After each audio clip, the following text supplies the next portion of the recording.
प्यास बुझाए, ठंडक लाए, सबको भाए जीरा सिप। MTH का जलजीरा जीरा सिप। जीरा सिप, असली रिफ्रेशिंग, असली स्वाद, असली मजा। MTH।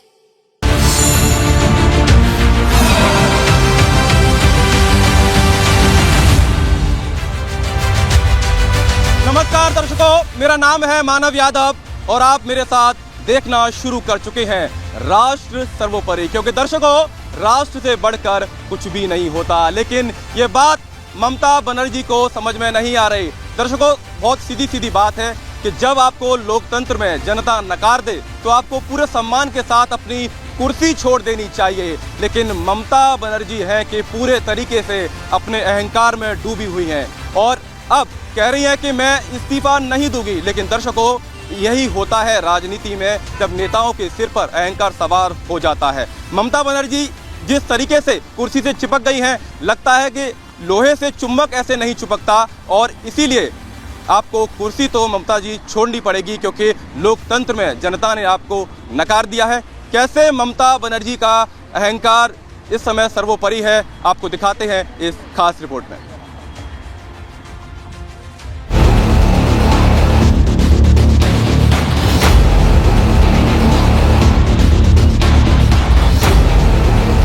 হারলে আমি যদি শপথ দিতে যেতাম তাহলে আমি রেজিগনেশনটা করতাম। टीएमसी को बंगाल की जनता ने सत्ता से बेदखली का नोटिस थमा दिया है। ममता बनर्जी खुद अपनी सीट हार गई, लेकिन दीदी के अहंकार में रत्ती भर की भी कमी नहीं। दीदी जिद पर अड़ गई है। दीदी का दिल कुर्सी में अटक गया है, इसलिए दीदी कह रही हैं इस्तीफा देने नहीं जाऊंगी। मैं सीएम पद से इस्तीफा नहीं दूंगी। हम जनादेश से नहीं, साजिश से हारे हैं, इसलिए इस्तीफा देने राजभवन नहीं जाऊंगी। मैं नहीं हारी हूँ, इस्तीफा देने का सवाल नहीं उठता। वे आधिकारिक तौर पर हमें हरा सकते हैं, लेकिन नैतिक रूप से हमने ही चुनाव जीता है। पश्चिम बंगाल की वर्तमान सरकार का कार्यकाल 8 मई को खत्म हो जाएगा। लोकतांत्रिक प्रक्रिया कहती है कि चुनाव हारने के बाद मुख्यमंत्री को खुद राज्यपाल के सामने जाकर इस्तीफा दे देना चाहिए, लेकिन लोकतांत्रिक प्रक्रियाओं में जिसका भरोसा ही ना हो, वो भला इस्तीफा देने क्यों जाएगा। ममता बनर्जी भी यही कर रही हैं। क्या आरोपों की राजनीति में अव्वल ममता हार को हजम नहीं कर पा रही? हमारा फाइट तो बीजेपी का साथ नहीं था, हमारा फाइट था इलेक्शन कमीशन का साथ। वन साइडेड इलेक्शन ऑफिसर लोग काम करे, स्विच ऑफ कर दे, ईवीएम मशीन कैप्चर करे। जो हम लोगों ने वोट देता है मशीन में, उसका चार्ज, बैटरी चार्ज 40 का नीचे उतर जाता है। लेकिन 1995 कैसे हुआ? टीएमसी के सुपड़ा साफ होने से ममता को अब कोई रास्ता नजर नहीं आ रहा है। ममता पूरी तरह अहंकार में डूब चुकी है। अहंकार में सिर्फ ममता बनर्जी ही नहीं, टीएमसी का पूरा काडर डूबा है। ये तस्वीरें ममता बनर्जी के आवास की हैं। हम लोग ममता दीदी के रेजिडेंस पर हैं। हम लोग यहाँ से थोड़ा लाइव करना चाहते हैं, लेकिन सर हम लोग अंदर नहीं जा रहे हैं। मुझे अपना लाइव तो करने दीजिए, मुझे अपना लाइव करने दीजिए। दरअसल रिपब्लिक भारत की टीम ममता बनर्जी के आवास पर मौजूद थी। टीएमसी की हार पर सवाल कर रहे थे, लेकिन टीएमसी के काडर को रिपब्लिक भारत की बेधड़क रिपोर्टिंग रास नहीं आई। टीएमसी के लोग रिपब्लिक भारत के संवाददाता के साथ बदतमीजी करने पर उतर आए, लेकिन टीएमसी को यह समझ लेना चाहिए, रिपब्लिक भारत डरता नहीं बल्कि डरता है, सवाल करता है और करता रहेगा। ममता बनर्जी के आवास पर मौजूद है। हम अपना लाइव यहाँ पर करना चाहते हैं, लेकिन हमको लाइव करने से रोका जा रहा है। सर, हम प्रेस कॉन्फ्रेंस में जाएंगे, अभी हम अपना लाइव करने के लिए रुके हुए हैं। देखिए देखिए नहीं तो वैसे नहीं हो सर, मेरा लाइव है, मत करो, चलो बैठो वहां। ममता बनर्जी 15 साल तक बंगाल के सिंहासन पर काबिज रहीं, लेकिन अब जनता ने हुक्म दिया है तो ममता को राजधर्म निभाते हुए गरिमा के साथ कुर्सी छोड़ देनी चाहिए। Bureau report, Republic Bharat. धन्यवाद, नमस्कार, जय हिंद, वंदे मातरम, खुदा हाफेज, जय जोहर, इंशाल्लाह, जय बांग्ला, जय बांग्ला, जय बांग्ला। आबार देखा होबे, फिर मिलेंगे। राहे गुलशन तो फूल खिलेंगे, जो फूल खिलेंगे আর রাহা তৃণমূল তো ফির মিলেंगे। অনেক অনেক ধন্যবাদ, नमस्कार। दर्शकों, वैसे तो बंगाल में बीजेपी की जीत के कई फैक्टर्स हैं, लेकिन बीते 700 दिनों में बीजेपी ने ऐसे 7 मुद्दे उठाए, माफ कीजिएगा, जिससे टीएमसी का सुपड़ा बंगाल में साफ हो गया है। पश्चिम बंगाल में बीजेपी ने कौन से वो 7 मुद्दे उठाए जिनकी वजह से आज ममता बनर्जी को अपनी कुर्सी छोड़नी पड़ी है? उन 7 मुद्दों पर देखिए ये अगली रिपोर्ट। বলো জয় জয় শ্রীরাম, গেরুয়া ঝড়ে আসবে এবার নতুন জয়গান। জয় জয় শ্রীরাম, বলো জয় জয় শ্রীরাম।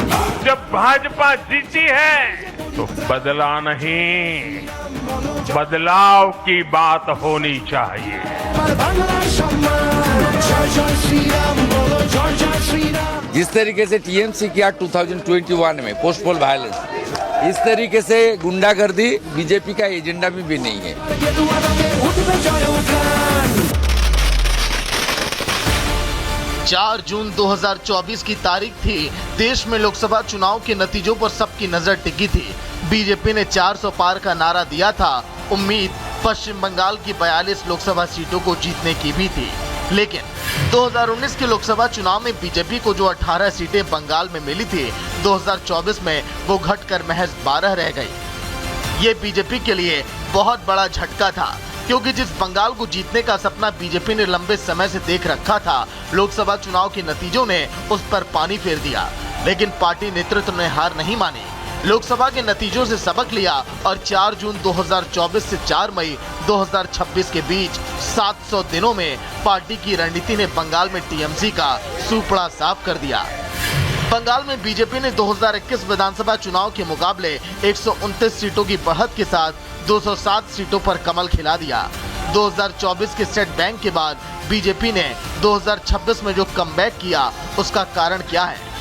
700 दिनों में ऐसा क्या हुआ कि बंगाल के 45.6% वोटरों ने बीजेपी की सुनामी ला दी?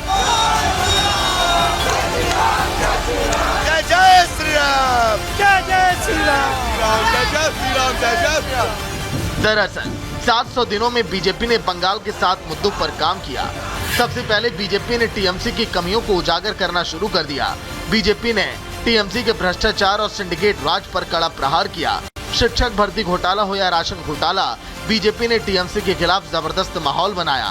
बीजेपी ने ममता बनर्जी की ध्रुवीकरण वाली राजनीति के खिलाफ जय श्री राम के नारों को हिंदुओं की अस्मिता के प्रतीक के तौर पर इस्तेमाल किया। बंगाल में अवैध घुसपैठ को बीजेपी ने एक बड़ा राष्ट्रीय सुरक्षा मुद्दा बनाया और सबसे बड़ी बात, बीजेपी ने बंगाल में हिंसा मुक्त चुनाव कराया। जब ममता बनर्जी दूसरी बार चुनाव जीती और तीसरी बार चुनाव जीती थी, उस समय दोनों बार कहीं ना कहीं ममता बनर्जी ने अपनी सत्ता पर पकड़ बनाए रखने के लिए हिंसा का सहारा लिया था। इस बार जबकि चुनाव हुआ, चुनाव में बहुत सख्ती बरती और तय किया किसी तरह की हिंसा नहीं होने देंगे, और जब हिंसा मुक्त हुआ, लोगों का डर खत्म हुआ, तो लोगों ने खुलकर मतदान किया और एक बड़े बदलाव की नींव रखी। टीएमसी आरोप लगाती थी कि अगर बीजेपी आई तो मुख्यमंत्री कोई बाहरी बनेगा। बीजेपी ने इसका तोड़ निकाला और कहा मुख्यमंत्री कोई बाहरी नहीं बल्कि मिट्टी का लाल होगा। बंगाल में स्थानीय नेताओं को तवज्जो दी गई। ममता बनर्जी ने बहुत बड़े पैमाने पर फैलाया था कि अगर भाजपा आ गई तो पूरी कमान दिल्ली में रहेगी, गुजरात के लोग शासन चलाएंगे। तो इस बात को खारिज करने के लिए भाजपा ने पूरी तरह अपने अभियान को, अपने नेतृत्व को स्थानीय रखा। पूरे स्थानीय नेताओं, स्थानीय भाषा, स्थानीय संस्कृति को लेकर ही भाजपा ने अभियान चलाया। इसका निश्चित रूप से भाजपा को बड़ा लाभ मिला।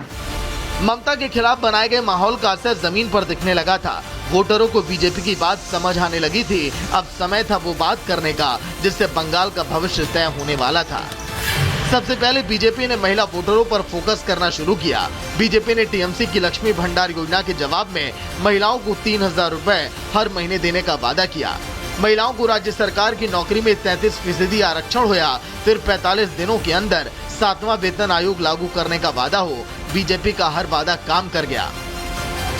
बीजेपी की विजय के और भी कई फैक्टर हैं, लेकिन हिंदुओं को बंगाल में एकजुट करना बीजेपी का सबसे बड़ा टास्क और विजन था। बीजेपी का चुनावी गणित यहाँ भी सफल रहा। साल 2017 में ममता सरकार ने मुहर्रम के जुलूस के कारण दुर्गा प्रतिमा विसर्जन पर समय की पाबंदी लगाई थी।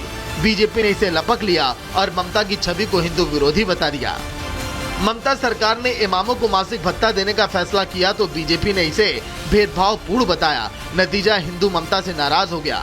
बीजेपी ने बंगाल में रामनवमी को एक शक्ति प्रदर्शन के रूप में स्थापित किया। जय श्री राम का नारा भी बंगाल में ममता की राजनीतिक विरोध का प्रतीक बन गया। राजनीतिक पंडितों का मानना है कि हिंदुओं से जुड़े मुद्दे ममता को ले डूबे, लेकिन अब सवाल ये है कि ममता के गढ़ क्यों हिल गए? बंगाल के कोने कोने में खेला खत्म क्यों हो गया? भवानीपुर में खुद ममता बनर्जी 15,105 वोटों से हार गई। दक्षिण 24 परगना, कोलकाता और हावड़ा जैसे टीएमसी के मजबूत किले ढह गए। पश्चिम बंगाल में 23 में से 9 जिलों में टीएमसी एक भी सीट नहीं जीत पाई। इन इलाकों की सभी 68 सीटें बीजेपी ने जीत ली। पीएम मोदी ने 27 अप्रैल को बैरकपुर की रैली में कहा था, मैं इस विश्वास के साथ वापस लौट रहा हूं कि 4 मई के बाद मुझे बीजेपी के शपथ ग्रहण समारोह में शामिल होने के लिए वापस आना ही है।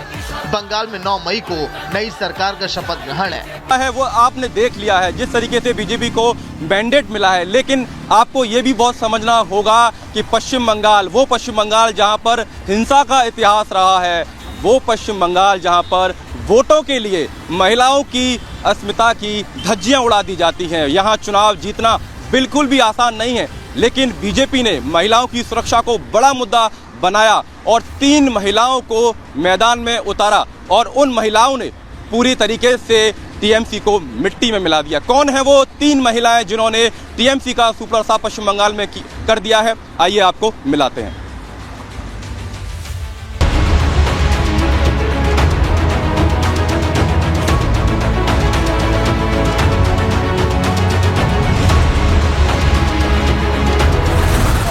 पश्चिम बंगाल का विधानसभा चुनाव सिर्फ बीजेपी की जीत का ही नहीं, महिलाओं की हिम्मत की मिसाल का भी सिंबल बन गया है। अत्याचार पर महिलाओं ने ऐसी स्ट्राइक की कि तमाम गुंडों के सियासी परखच्चे उड़ गए।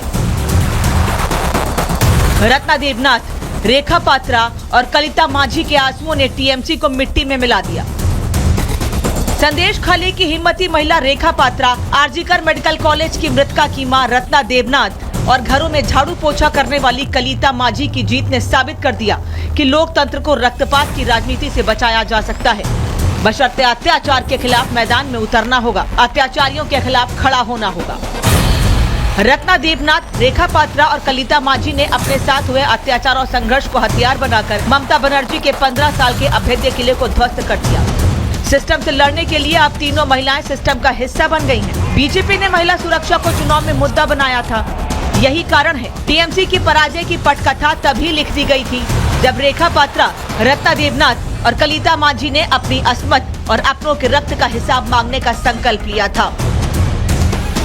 आरजीकर अस्पताल कांड की पीड़िता की मां रत्ना देवनाथ ने पानीहाटी सीट से 28,836 वोटों से जीत दर्ज की है। संदेश खाली की पीड़िताओं की आवाज रेखा पात्रा ने हिलंगंज से 5,421 वोटों से जीत दर्ज की है। तो औसग्राम सीट से घरों में झाड़ू पोछा करने वाली कलिता माझी ने टीएमसी के दिग्गज को 12,535 वोटों से धूल चटा दी। बंगाल चुनाव में सबसे ज्यादा चर्चा आरजीकर मेडिकल कॉलेज की पीड़िता की मां रत्ना देवनाथ की हो रही है। जब ममता के मंत्री और पुलिस प्रशासन दोषियों को बचाने की कोशिश कर रहे थे, तब रत्ना। तो दर्शकों, आप कलकत्ता से देख रहे थे राष्ट्र सर्वोपरि का स्पेशल एडिशन सीधा कलकत्ता से। कल फिर होगी मुलाकात। देखते रहिए रिपब्लिक भारत। चमकी चाट से क्या बना है? सैंडविच, लस्सी और छाछ। हर घूंट में चमकी चाट, ड्राई फ्रूट और दही बड़े। चमकी चाट से स्वाद बढ़े। असली स्वाद सिर्फ चंकी चाट।